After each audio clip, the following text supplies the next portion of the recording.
Tyler Harrell had kind of some of the attention drawn away from him because he had a extended time in the portal to make his decision. But then he ends up transferring home to, the 305 to play for Miami. And yeah, he's an elite speedster. I want to say state champion a couple times, sprinter. Another guy who went to Miami Columbus, if you know that. I mean, there seems to be a very strong pipeline from their campus to Coral Gables. Cristobal and Mirabal, they went there as, that's their high school alma mater. There's lots of guys who've come through that program and gone to Miami and elsewhere. Guys like Deion Bush, for example. And I mean, there's so many more who've gone to Columbus. There's even other guys on the roster currently who probably I'm forgetting. But yeah, I mean, Columbus has built themselves into being a premier program, and Tyler Harrell, is from there. He was kind of he was lower on the ranking in that class, but he's very, very, very fast. So overall, you might have wanted other receivers, but if you're looking for speed, he was a guy that, Miami wanted, but we wanted other receivers more. So then he ends up going to Louisville, Louisville, who's done really well at the bottom part of that first tier of South Florida recruiting for a long time. They've really put a focus on, maybe we're not going to get the All-Americans, but we're going to get really good players, and he went up there and 2 years ago, what was it? Almost 30 yards a catch, bro. Give him a crease and he's gone.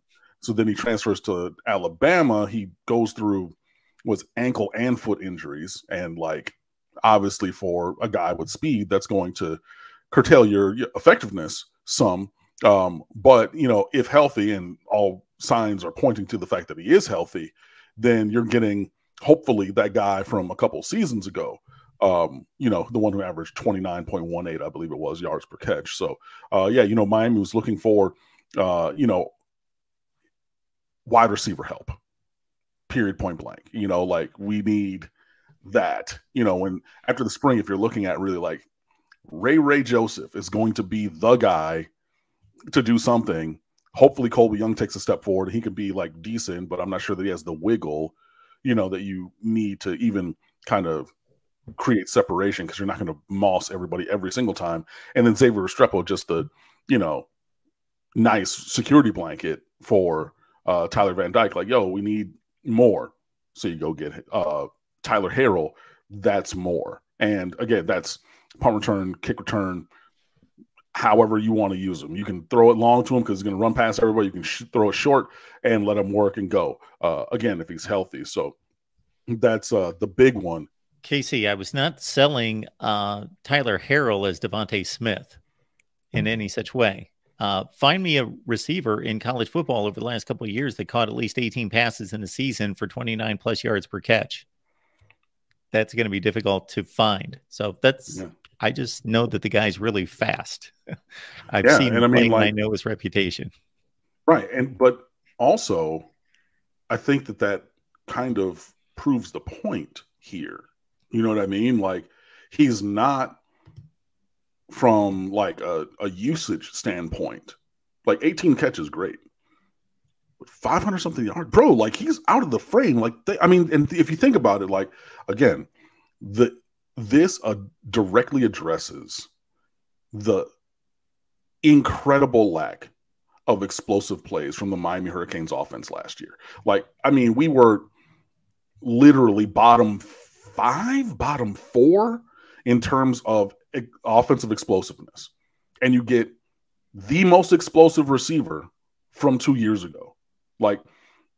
This is kind of, you're looking at a guy to come in and fill a role, fill that gap, change the state of affairs in this one thing. He's not Devontae Smith. He's not even, if we take it back to Miami Hurricanes, he's not Amon Richards, right? Because Amon Richards was a guy who you could throw a him ball. Everybody in the stadium knows where it's going. Whatever, break. The ball's going to 82. Because I didn't call a play. I didn't call a ski. I called a play for a person. I called a him ball. Where's the ball going? Him. Tyler Harrell, Jesus, because we had a player who's named Jalen Harrell before. Sorry. Tyler Harrell is not necessarily that. You're not calling a him play, but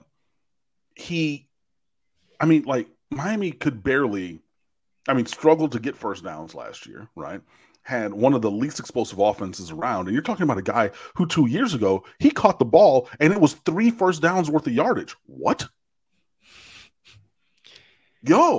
And that you need those guys. So he fills a role. And like, in terms of like fast guys, first of all, Miami does not always have fast guys. If you don't remember when Mark Richt got here, he openly said, we need some speed because we cannot even replicate in practice what it's going to be like to go against other teams because we don't have the speed on the roster. So getting the speed has been an active thing. Now you can talk about what happened with previous coaches to put that dearth of speed, but like it has not always been as ubiquitous as you make it out to seem. Because but you can look at the fact of over the course of time, we've had speed, Santana, Moss, Travis Benjamin, and yeah.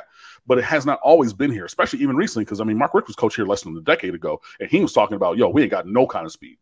Like our defensive backs, they're going to see somebody who has speed, and they're going to be like, oh my God, what is going on? Because we don't have anybody like that. Like I think his first year, Mark Richt, I swear I remember seeing the fact that like when they were going for go routes, like to really stress the defense, I swear he had the receiver start +10 ahead of the line of scrimmage to get the kind of timing of what it would be like to have somebody with speed, this kind of speed, Tyler Harrell speed on the other side of things. So it's not always that, but look, everybody doesn't do everything, but what Tyler Harrell does is something that we need. So I'm okay with it. And if the disconnect comes if you are asking him to be more than he is. If you're trying to be like, cool, you're going to be any of those South Florida receivers who've been to Alabama. You're going to be, old Grandpa Ridley. You're going to be Jerry Jeudy. You're going to do do all of the things that they did and have the impact and gravity in the offense that they had. Now I think that there's a real issue, but bringing him in to do what he does and integrate that into what this offense can be and fill in and address the gap of explosiveness that was clearly there, the black hole explosiveness that I talked about all season. I said it after game 2. I said, this is a problem. This is a big problem. It's only 2 games. What are you talking about? You don't know anything. You never played football. I know you've been writing for 12 years, but you don't know anything. Cool, fine. And I did it all season long and said, hey, I told you after week 2. And now we got a guy who really, he doesn't even fill in the gap. Like he fills in that hole and then builds a monument on top of that in a positive way. I think that this is a good thing. But to your point, there has to be a reality of who he is and what he does and not exceeding that and being like, okay, this 7th row background dancer is all of a sudden going to be front row center, like front stage center. That's where it is. But I'm not going to downplay a guy who's like 30 yards a catch a couple years ago. Darn near. Come on. Nah, I'm not going to do that. In terms of Tyler Harrell, again, this is not the guy that's going to go 6 catches, $105 every game, just consistently, like Charleston Rambo did a few years ago. It's pretty much, you could almost put it down every game was about 6 or 7 catches for 100 yards. Yeah, he's not that guy because doesn't have the versatility of routes in his back pocket and all those things. But he's the guy that's going to go 2 catches, 50 yards. One of them's going to change, hopefully, a drive and produce a touchdown. Then the next game he may get 1 target and get underthrown, overthrown, and doesn't even get a catch the next game. Then the next game, 1 catch, 37 yards.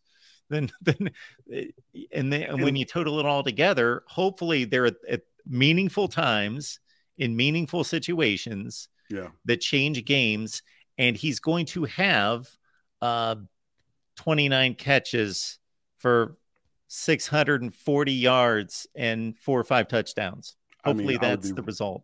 Really good with that. Again, this is a guy that you can and should put on both returns, and in a Steph Curry kind of gravity kind of a way. Even if he's not getting the ball, the defense is going to have to move. You know what I mean? If you have him, if you run orbit motion, if you run that jet motion, if you run him on a post, like, the defense, like you're going to have to account for that. You know what I mean? Like if you put him, on the wide side of the field, and you put him at the Z, and you got he's at number 1, and you got a 2 next to him. Even if you run switch routes and he runs inside and he runs the post there, his primary defender is going to have to be there, and one or both of those safeties are going to have to be there, because if it's not, you're throwing it over the top, and that's what Tyler Van Dyke does the best, is throw the deep ball, and then all of a sudden you're queuing up the band and changing the scoreboard. So like he's going to have gravity regardless of where he is, because the other team knows if we give him an inch, he can go the distance no matter where it is on the field. So that's the other part of things. You know what I mean? Like, yeah, what he does with the football in the diversity of ways that he can do it is a thing. But even just having him out there with that speed, it moves like he's a chess piece where whatever you do with him, the defense, unless they just think, hey, Miami can't block us, it does not matter what we do on the back end because their quarterback will not have time to throw the ball, which Tyler Van Dyke is going to get sacked sometimes. That will happen on occasion. But there's no way that any team on our schedule, Clemson, Florida State, Texas A&M, the top, North Carolina, the most talented teams, and everybody else on down, none of those teams are going to just say, hey, man free all day. We don't care, right? Because you could realistically have Brashard Smith, Ray Joseph, and Tyler Harrell on the field at the same time. And it's just whatever. Like, we're going to play like whatever was called, boom. You got the man in front. It's recess. Stick your man, and that's it. And with no help over the top, we're not going to tilt the coverage. We're not going to do anything else because we're bigger, better, faster, and stronger, and they can't block us up front. And there's not even the scintilla of a chance that ball comes out towards Tyler Harrell. Do it if you want to, right? But I don't think that anybody is that brazen because they've seen the kind of speed that this guy has. So, I mean, again, am I expecting, him to eclipse Charleston Rambo's catches in a season? No. Am I expecting him to, have the, or I think it was Rambo had catches and yards in the season, I want to say. Do I expect him to break both of those records? No, but he's a big upgrade, I think, for this offense, and his kind of speed, it affects everything. And like, look, we've seen how other teams have affected what Miami does on defense with their speed. And now we're building that kind of diverse wide receiver group to be able to stress them in a similar way. It can work, but again, everybody in their role, and the role can, maybe contract or expand 10, 15%. But with the kind of speed that Tyler Harrell has, man, again, you get him the ball, there is a threat, just like with Ray Joseph, there is a threat that he can go the distance every single time. Casey is also bringing up the guy that we talked about last time we got together, Sakari Franklin out of Texas San Antonio. Have you heard any rumblings about where he's interested? Have not. So, I mean, I would still like Sakari Franklin because he's big and productive. I push back respectfully on Brashard Smith because Brashard Smith has one play where he's done that ever. And I don't know, maybe, and even this is with Rhett Lashley as the offensive coordinator, he has not shown the same effect on opposing defenses that Tyler Harrell has, or that I think that I think that Smith is the third of 3 in that listing at this point.